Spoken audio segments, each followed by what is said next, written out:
The question of the gospel for today is, why is it so difficult to follow Jesus? Bakit ba nakapakahirap sumunod sa yapak ni Kristo? And, well, you see, we have heard so many things people say when it comes to following Jesus. Marami na tayong naririnig like, parang napakahirap naman yan, parang napaka-demanding naman yan, parang imposible naman yan. Yun yung mga rason ng mga tao. But the deeper question is, why is it so difficult for a man, for a person, to follow in the footsteps of Jesus? Bakit kaya? Kung mag-iimbita naman yung kaibigan mo, magkape, okay naman, mabilis naman eh.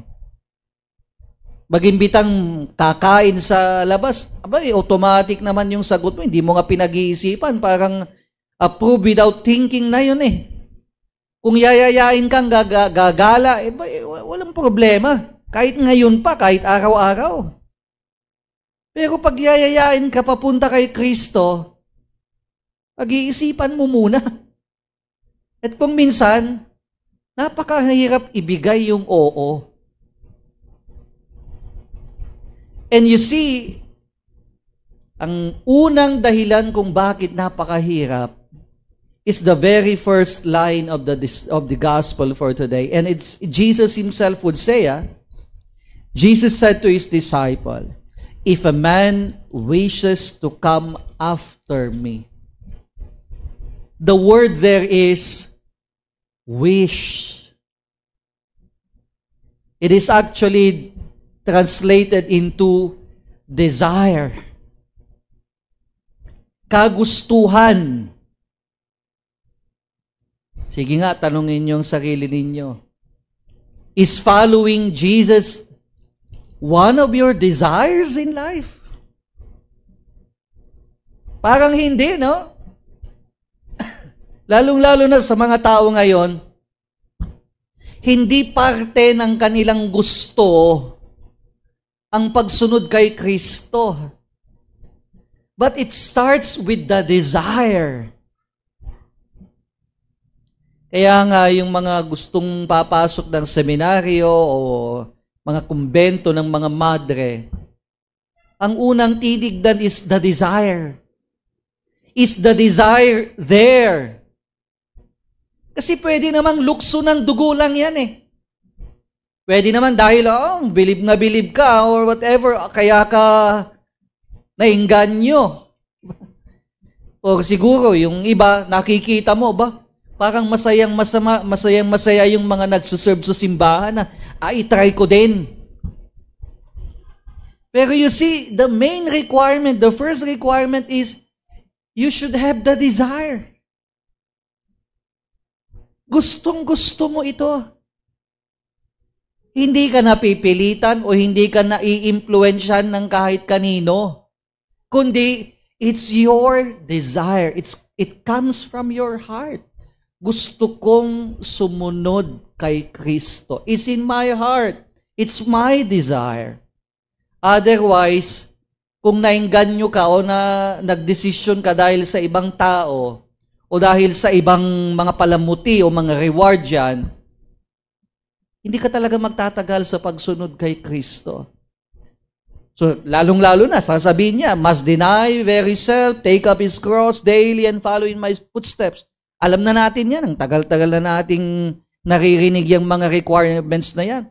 Pero hindi natin pinapansin yung pinakauna. Because if you have the desire to follow Jesus, it will be easier for you to deny your very self. It will be easier for you to take up your cross daily. It will be easier for you to follow in the footsteps of Jesus if, from the very beginning, you have that desire. to follow Jesus. Kaya nga maraming nagre-reklamo sa denying oneself. Bakit? Wala ka ngang ka-desire eh. Hindi mo gusto yan. Napilitan ka siguro o meron kang ibang motivation.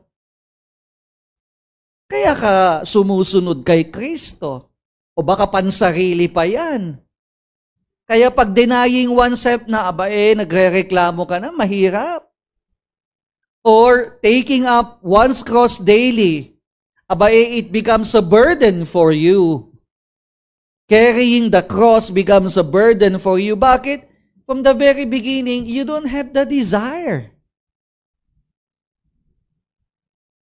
So siguro, ultimately, the question we have for ourselves is, do we also have that desire to follow Jesus? Is it part of our desires to follow Jesus? Well, we have so many desires in life. We desire to become intelligent, rich, powerful, successful, and everything. Ang dami ng desire ng tao ngayon eh. Pero parte ba ng ating mga desire, yung gustong-gusto ng puso natin, ang sumunod kay Kristo? Lagi niyong tatandaan, following Jesus ultimately is not very difficult if you have the correct desire to follow Jesus. But if you have the wrong motivation to follow Jesus, everything becomes a burden and misery for you. Kaya ito yung ipagdasal natin lahat, no? Hindi lang mga pare, mga seminarista o mga madre o whatever. Pero lahat po tayo. Tanungin natin, sa lahat ba ng kagustuhan natin, of all our desires in life, do we also have that desire to follow Jesus? Lagi niyong tatandaan, kung hindi, if you don't have that desire, you won't make it. It starts always with that desire, the holy desire to follow Jesus. We pray that we may have that holy desire to follow Jesus. That even denying oneself, taking up one's cross daily, becomes a joy for all of us because we have that holy desire to follow Jesus.